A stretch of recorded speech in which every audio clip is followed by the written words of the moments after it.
ಕರ್ತನಲ್ಲಿ ಪ್ರೀತಿಯುಳ್ಳ ದೇವಜನರೇ, ಈ ಒಂದು ಸಮಯದಲ್ಲಿ ಬಾಯಿಯ ವಿಷಯವಾಗಿ ದೇವರ ವಾಕ್ಯದ ಮುಖಾಂತರವಾಗಿ ನೋಡಿಕೊಳ್ಳೋಣ. ಯಾಕೋಬನು ಬರೆದ ಪತ್ರಿಕೆ 3ನೇ ಅಧ್ಯಾಯ 9 ಮತ್ತು 10ನೇ ವಚನದಲ್ಲಿ ಸುಂದರವಾಗಿ ಬರೆಯಲ್ಪಟ್ಟಿದೆ, ನಾಲಿಗೆಯಿಂದ ತಂದೆಯಾದ ದೇವರನ್ನು ಕೊಂಡಾಡುತ್ತೇವೆ, ಅದರಿಂದಲೇ ದೇವರ ಹೋಲಿಕೆಗೆ ಸರಿಯಾಗಿ ಉಂಟು ಮಾಡಲ್ಪಟ್ಟ ಮನುಷ್ಯರನ್ನು ಶಪಿಸುತ್ತೇವೆ.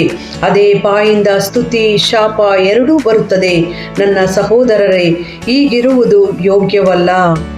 ದೇವರ ವಾಕ್ಯದಲ್ಲಿ ಸ್ಪಷ್ಟವಾಗಿ ಬರೆಯಲ್ಪಟ್ಟಿದೆ, ಒಂದೇ ಬಾಯಿಯಿಂದ ಸ್ತೋತ್ರವು ಶಾಪವು ಹೊರಟು ಬರುವಂಥದ್ದು ಯೋಗ್ಯವಲ್ಲ.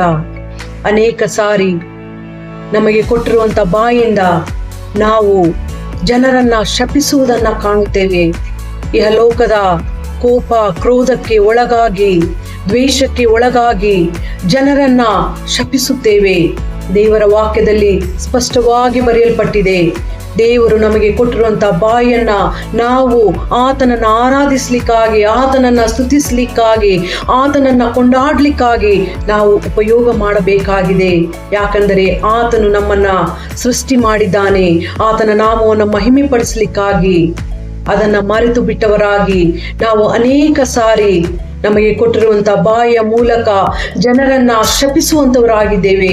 ಪ್ರಿಯ ದೇವಜನರೇ, ಈ ದಿನ ದೇವರ ವಾಕ್ಯಕ್ಕೆ ವಿಧೇಯರಾಗಿ ಆತನ ವಾಕ್ಯದ ಮೇರೆಗೆ ಆತನು ಕೊಟ್ಟಿರುವಂಥ ಬಾಯಿಯ ಮೂಲಕ ಆತನ ನಾಮವನ್ನು ಘನಪಡಿಸ್ಲಿಕ್ಕಾಗುವಂತೆ, ಆತನನ್ನು ಸ್ತುತಿಸ್ಲಿಕ್ಕಾಗುವಂತೆ ದೇವರು ತಾನೇ ನಮಗೆ ಸಹಾಯ ನೀಡಲಿ.